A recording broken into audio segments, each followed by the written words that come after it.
riyadhah nafs. Biasa tadi disebut tazkiyatun nafs, yang lebih tepat riyadhatun nafs, karena tazkiyah itu bagian dari riyadhah. Apa arti riyadhah? Riyadhah itu artinya berlatih, melatih nafs. Nafs itu terjemahannya bisa jiwa, bisa berarti sukma, bisa berarti diri. Itu terjemahannya. Tapi nafs ini dia punya kecenderungan kepada hal-hal yang negatif, disebut syahwat. Dan nafs itu punya perangkat zahir. Untuk melihat dia punya mata, untuk mendengar dia punya telinga, untuk berbicara dia punya lidah, untuk masalah seksual dia punya faraj, kelamin, untuk makan dia punya mulut dan perut. Maka nanti an-nafs ini akan ngajak ke arah sana semua. Supaya si nafs ini dia terlatih, disiplin, maka ada caranya, namanya riyadhatun nafs, riyadhah.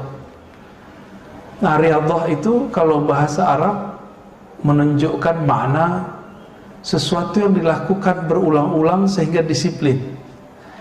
Contohnya, Bapak, Ibu, Saudara ini kalau tidak melatih diri bangun subuh hari, nggak akan bangun sekarang, benar nggak? Maka bisa bangun subuh begini, saya yakin sudah lama berlatihnya. Dan alhamdulillah Allah izinkan kita mendapatkan keberkahan satu Ramadan subuh berjamaah. Ya, Nabi mengatakan al-barakatu li ummati fi bukuriha, keberkahan bagi umatku pada paginya. Maka pada pagi ini bergabunglah dua keberkahan, keberkahan subuh dan keberkahan Ramadan. Ditambah yang ketiga, barakatul ilm, keberkahan ngaji. Alhamdulillahirabbil alamin. Apa dalil kita wajib melatih jiwa? Di dalam Al-Quran yang dijadikan dalil untuk tazkiyah itu surat Asy-Syams ayat 9, surat 91 ayat 9. Apa kata Allah Ta'ala? Kita sudah hafal barangkali ya. Qad aflaha man zakkaha. Sungguh, nah ini penegasan yang luar biasa. Allah mengatakan aflaha, telah beruntung, telah lega, telah sukses. Man zakkaha, siapa yang melakukan tazkiyah terhadap nafs. Baru, ini bagian dari riyadhatun nafs. Apa arti tazkiyah? Zakkaha, yang membersihkan nafs dari kebiasaan buruknya. Jam segini enaknya tidur atau duduk ngaji, kata nafs. Kata nafs gimana Pak? Tidur. Tapi kita punya sisi lain namanya kolbu. Kolbu itu maunya ngaji Pak. Jadi yang duduk sekarang itu yang punya kolbu itu. Jadi kolbunya lagi hidup. Ini yang dikatakan dalam surat Qaf ya, sesungguhnya peringatan itu hanya dapat disentuh, dicapai liman kana lahu qalbun, bagi orang yang punya kolbu. Maka ini semacam pujian dari Allah untuk kita yang mau memfasilitasi kolbu. Kita sudah fasilitasi tubuh, nafs, jiwa kita dengan tidur ya. Alhamdulillah masih ada yang mau menyempatkan untuk membersihkan kolbunya. Semoga saya yang diizinkan Allah ngajar kitab ini dan Bapak Ibu Saudara yang diizinkan Allah belajar, Allah jadikan orang yang termasuk kepada surat Asy-Syams ayat 9 ini. Sungguh beruntung orang yang membersihkan jiwanya. Ya, zakkaha, ha di situ nya berarti nafs, jiwa. Sebaliknya kalau beruntung lawannya apa? Rugi. Wa qad khaba man dassaha, ayat 10-nya. Dan sungguh khaba itu rugi, serugi-ruginya. Jadi orang itu jiwanya kosong. Kalau apa? Man dassaha, orang yang membiarkan jiwanya mengikuti alur nafsnya. Nafs itu maunya ke bawah, kehendaknya itu rendah semua. Kalau makan, ya ujungnya kan jadi buang air besar, air kecil.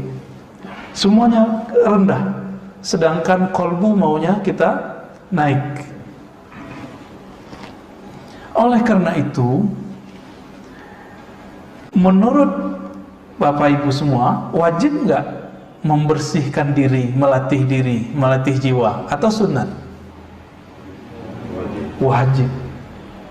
Itu wajib. Maka orang-orang yang mengatakannya sunat, berarti dia belum faham Islam, iman, ihsan.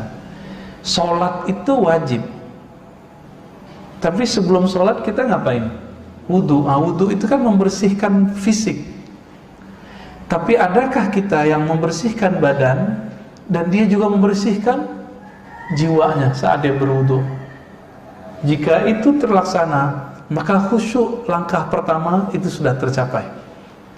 Jadi kenapa kita was-was di dalam sholat? Itu karena belum melakukan tazkiyatun nafs saat berwudu. Itu sebenarnya, ya. Dan di dalam Al-Quran Allah Subhanahu wa ta'ala menyebut orang yang sudah melakukan riyadhah, latihan terhadap jiwanya dengan cara membersihkan jiwa, itu dengan sebutan khuluqin azim. Siapa itu?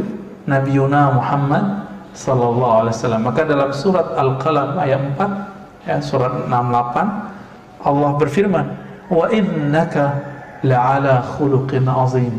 Sungguh engkau wahai Muhammad ala khuluq, ya, sungguh berada di atas akhlak yang azim. Kata azim berarti besar dan agung. Azim ini beda dengan kabir. Azim ini lebih menyentuhnya kepada rohani kita. Makanya Allah menyebut azim ini cuma beberapa kali. Rabbul Arsyil Azim, Rabb, pencipta, pengendali, pengatur arasy yang agung. Tapi orang sekarang debat, Allah duduk di atas aras, Allah di atas aras, atau Allah cuma menguasai aras. Itu perdebatannya sekarang. Orang nggak mau memahami apa lafaz azim itu. Orang sekarang berdebat, saya tidak tahu aras itu makhluk atau bukan. Itu perdebatan yang berbahaya, ya. Padahal Allah bermaksud menyebut aras bukan untuk kita berdebat, ini duduk di atas, bertempat di atas. Itu kesalahan arah orientasi beragama. Cuma karena jamaah sebagian sudah terjebak membayang-bayangkan Allah, maka kita juga kadang-kadang harus bahas. Tapi pada pagi ini kita gak akan bahas begitu, Pak, ya. Kita lebih ke arah tazkiyatun nafsnya. Hadis yang sering kita dengar itu jarang orang menyebutkan sumbernya. Setiap bulan Maulid, bulan Rabiul Awal, orang menyebutkan hadis innama bu'istu liutammima makarimal akhlaq. Itu kan satu redaksi. Itu riwayat siapa? Ternyata riwayat ini gak pernah dibahas oleh para asatiz, para da'i sepanjang hidupnya. Bahkan dari kecil dia membahas Maulid, dia gak tahu itu hadis riwayat siapa. Ya enggak? Udah tahu Pak riwayat siapa Pak? Gak tahu kan? Tuh kenapa tuh gak tahu? Katanya nyuruh belajar dari kecil, dari brojol dan bumi, ya, al-mahdi ilal lahdi, sampai ke liang lahat. Si ustadz yang ngomong begini aja gak tahu Pak hadisnya, dia gak mau mencari di mana sumbernya. Ini berarti dia juga membiarkan dirinya dalam jahlun, ya, kejahilan itu, taklid jadinya. Nah, setelah kita teliti, di sini nggak disebutkan rawinya, ya. Itu ternyata ketemu redaksi ini dalam riwayat Imam Malik, riwayat Imam Baihaqi, Imam Tabrani, riwayat Imam Ahmad dengan redaksi yang bermacam-macam. Ada yang kalau di sini utammima, untuk menyempurnakan akhlak.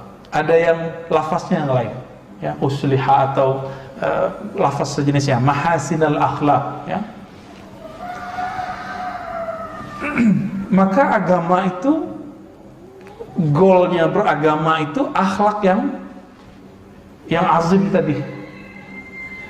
Maka akhlak yang azim ini meskipun tidak memberikan orang duit, tapi kalau akhlaknya azim, nggak dikasih duit pun orang ridho. Kita ngasih orang duit, orang seneng Pak, tapi kita omongin dasar lo pengemis, gimana Pak? Seneng nggak dia? Maka beda, berbagi itu tanda orang yang suka bersedekah. Tetapi akhlak, inilah yang akan mempertahankan ini amal naik nggak ke langit. Jadi banyak kita yang memisahkan antara ibadah dengan akhlak, ngaji sama akhlak. Maka sekarang orang banyak belajar yang disebut hijrah, ya. Tapi hijrahnya kok malah jadi galak sama orang tuanya, jadi serem sama jamaah, ya. Jadi suka nyalah-nyalahin orang. Ini kan berarti akhlaknya gagal. Berarti dia belum nemu qad aflaha man zakkaha. Maka teman-teman yang belajar agamanya membuat kita konflik dengan orang, coba dikaji lagi dan ditanya lagi hatinya. Ini emang begini agama yang Nabi ajarkan? Coba tanya-tanya lagi dalam hati itu. Menyalahkan, membenarkan itu bukan urusan kolbu, itu urusan di sini Pak. Itu beragamanya baru masih sampai di sini.